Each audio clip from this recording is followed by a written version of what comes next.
आज हम पढ़ेंगे क्लास 7th का हिंदी लिटरेचर का पाठ 13 ओलंपिक खेल। इसमें हम ओलंपिक खेलों के बारे में जानेंगे। ठीक है। संसार में विभिन्न स्पर्धाओं में खेल स्पर्धा को सबसे स्वस्थ और सकारात्मक माना गया है, क्योंकि इसमें मिली हार भी कुछ सिखाती है, मन में नए उत्साह का संचार करती है। विशेष रूप से अंतर्राष्ट्रीय खेल आयोजनों में स्वयं को आंकने तथा कुछ कर दिखाने की भावना के साथ साथ अपने देश का गौरव बढ़ाने में प्रेरणा का कार्य भी करती हैं। खेलों में श्रेष्ठता को देश के विकास का पैमाना भी माना गया है। देखिए, अब हम इसमें पाठ परिचय बता देती हूँ मैं आपको छोटा सा, कि खेल जगत में ओलंपिक की एक विशिष्ट पहचान है। खेलों के आयोजन और भी हैं, लेकिन ओलंपिक जैसी भव्यता और खेल भावना दुनिया में किसी भी आयोजन में नहीं है। ओलंपिक में किसी भी हैसियत से भाग लेना अपने आप में अनोखा अनुभव होता है। आखिर ओलंपिक में ऐसा क्या खास है, ऐसी क्या खूबी है, आइए जानते हैं दुनिया की सबसे महान खेल आयोजन ओलंपिक के बारे में कुछ विशेष बातें। ओलंपिक खेलों का इतिहास हजारों वर्ष पुराना है। माना जाता है कि प्राचीन ओलंपिक खेलों का जन्मदाता हरक्युलिस था। यह ईसा के लगभग 1200 वर्ष पूर्व की बात है, जब यूनान के ओलंपिक नामक स्थान में कुछ खेल खेले जाते थे। उन दिनों ओलंपिक खेलों के दौरान सभी युद्ध स्थगित कर दिए जाते थे। देखिए, जब ओलंपिक खेल होते थे तो क्या होता था, उस टाइम में अगर युद्ध भी चल रहे होते थे तो क्या था कि युद्ध को स्थगित कर दिया जाता था। किन्हीं कारणों से ओलंपिक खेलों की श्रृंखला टूट गई, लेकिन हजारों वर्ष बाद कठिन परिश्रम और लगन के बल पर बेरन पियरे द कुबर्तिन ने इसे पुनर्जीवित किया। वे फ्रांस के एक शिक्षा शास्त्री थे और युवा कल्याण कार्यों में रुचि रखते थे। उनका कहना था कि शारीरिक और मानसिक विकास एक सिक्के के दो पहलू हैं। इसी उद्देश्य से उन्होंने मात्र 26 वर्ष की आयु में 1888 में एक विल संस्था की स्थापना की थी। इस संस्था का कार्य फ्रांस के सारे विद्यालयों में शारीरिक शिक्षा को लोकप्रिय बनाना था। इसी उद्देश्य से वे प्राचीन खेलों की नगरी ओलंपिया भी गए। उनकी योजना थी कि सभी देशों के शौकिया खिलाड़ी एक स्थान पर एकत्र हों और विभिन्न खेल प्रतियोगिता में भाग लें। ऐसा कौन चाहते थे? बेरन पियरे द कुबर्तिन। ठीक है ना। और अंततः 16 जून 1896 को अमेरिका, इंग्लैंड, स्वीडन, रूस, यूनान, फ्रांस आदि देशों के प्रतिनिधियों को एक स्थान पर एकत्र करके कुबर्तिन ने यह बात अच्छी तरह समझाई कि ओलंपिक खेलों में खिलाड़ियों का विभिन्न स्पर्धाओं में भाग लेना ही सबसे महत्वपूर्ण बात है। वो जानते थे, वो कहते थे कि भाई आप इसमें आकर के इन स्पर्धाओं में, इन जो प्रतियोगिताओं में आप अगर भाग लेंगे तो ये ही बहुत महत्वपूर्ण है। जीतना उतना महत्वपूर्ण नहीं, इससे सभी देशों के बीच मैत्री और सद्भावनापूर्ण संबंध स्थापित होंगे। इस प्रकार बेरन पियरे द कुबर्तिन के आग्रह पर एवं परिश्रम के परिणाम स्वरूप महान ओलंपिक खेल परंपरा फिर से जीवित हो उठी। आधुनिक युग का पहला ओलंपिक 1896 में एथेंस नगर में आयोजित हुआ।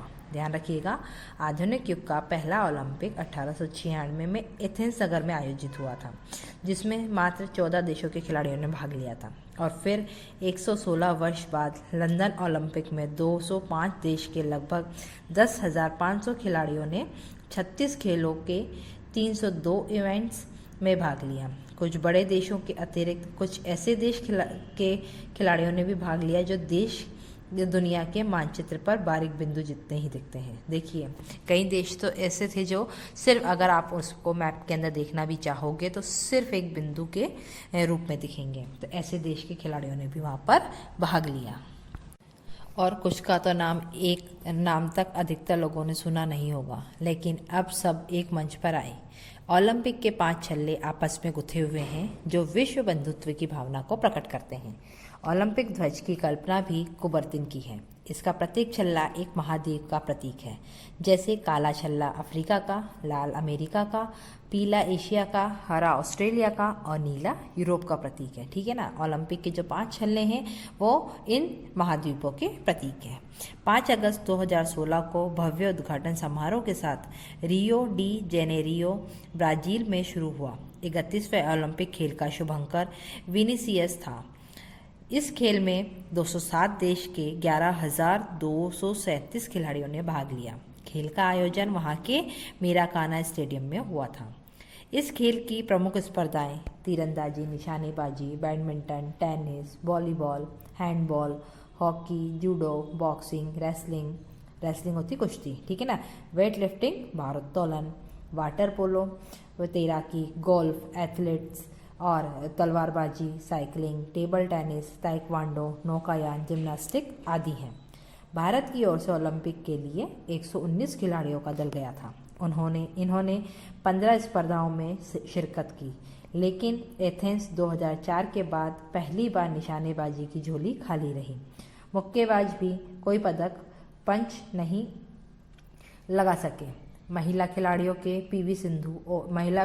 में पीवी सिंधु और साक्षी मलिक ने 2 मेडल जीतकर देश का नाम रोशन किया। सिल्वर मेडल जीतकर सिंधु ने 21 वर्ष की उम्र में ओलंपिक पदक जीतने वाली सबसे युवा खिलाड़ी होने का गौरव प्राप्त किया। महिला कुश्ती में साक्षी मलिक ने पहली बार ब्रॉन्ज मेडल जीतकर इतिहास रचा। भारत की ललिता बाबर ने ओलंपिक इतिहास में 32 साल बाद 3000 मीटर के स्टीपल चेज के फाइनल में 10वां स्थान प्राप्त कर अदम्य साहस का परिचय दिया। बैडमिंटन पुरुष एकल में भारतीय खिलाड़ी श्रीकांत ने क्वार्टर फाइनल में 2 बार ओलंपिक चैंपियन रह चुके चीन के लिन डैन को जबरदस्त चुनौती दी, पर वे मैच जीत नहीं पाए। भारतीय पुरुष हॉकी के गोलकीपर कप्तान श्रीजेश ने कई अहम पोल कर गोल रोककर भारतीय टीम को मैच में बनाए रखा और 36 सालों बाद भारतीय हॉकी टीम को क्वार्टर फाइनल तक पहुंचाने में कड़ी मेहनत की। तो ये वो खिलाड़ी थे जिन्होंने 2016 में भाग लेकर के हमारे देश का नाम रोशन किया था। तीरंदाजी में भारत की उम्मीदें अपनी महिला खिलाड़ियों से थी, लेकिन यहाँ भी निराशा हाथ लगी।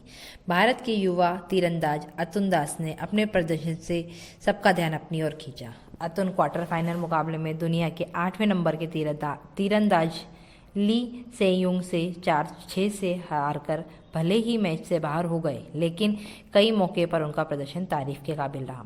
अतुल के प्रदर्शन को देखते हुए भविष्य में उनसे पदक की उम्मीद की जा सकती है।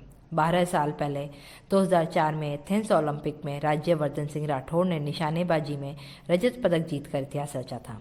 उसके बाद 2008 में बीजिंग ओलंपिक में स्वर्ण पदक जीतकर निशानेबाजी में अभिनव बिंद्रा ने अपनी अनूठी छाप छोड़ी थी, किंतु इस बार न जाने क्यों वे देशवासियों की अपेक्षाओं पर खरे नहीं उतरे। सीनियर निशानेबाज गगन नारंग ने भी दर्शकों को निराश किया। पिछले ओलंपिक 2012 में सर्वाधिक स्वर्ण पदक जीतने वाले अमेरिका 31वें रियो ओलंपिक में भी 46 स्वर्ण पदक जीतकर 120 पदक के साथ अपना सर्वोच्च स्थान बनाए रखा। 2012 के ओलंपिक में भारत कुल 6 पदक के साथ 55वें स्थान पर था। कुश्ती प्रतियोगिता में भारतीय पहलवान सुशील कुमार ने रजत पदक जीतकर देश का गौरव बढ़ाया था। बैडमिंटन की एकल स्पर्धा में कांस्य पदक जीतकर साइना नेहवाल ने इसी ओलंपिक 2012 में भारतीय बैडमिंटन के इतिहास में एक नया अध्याय जोड़ा था। 31वें रियो ओलंपिक का समापन मारकाना स्टेडियम में बहुत शानदार तरीके के साथ 21 अगस्त को हुआ था। कार्यक्रम की शुरुआत बेहतरीन रंग बिरंगी रोशनी के बीच हुई। कलाकारों ने ओलंपिक रिंग्स और क्राइस्ट रिडीमर का आकार बनाकर स्टेडियम में खूबसूरत नज़ारा पेश किया। अगले ओलंपिक 2020 की मेज़बानी टोक्यो के आयोजकों को सम्मानपूर्वक हस्तांतरित की गई। आशा की जानी चाहिए कि 2020 के टोक्यो ओलंपिक में भारत के खिलाड़ियों के प्रदर्शन में सुधार होगा और वे नई ऊर्जा के साथ खेल के मैदान में उतरेंगे। तो देखिए 2004 में हुआ, फिर उसके बाद 2012 में हुआ, अब हमारे 2020 के अंदर ये होगा और ये टोक्यो में होगा। और अब टोक्यो के अंदर जब होगा तो देखते हैं भारतीय खिलाड़ियों की क्या प्रदर्शन रहता है। ठीक है।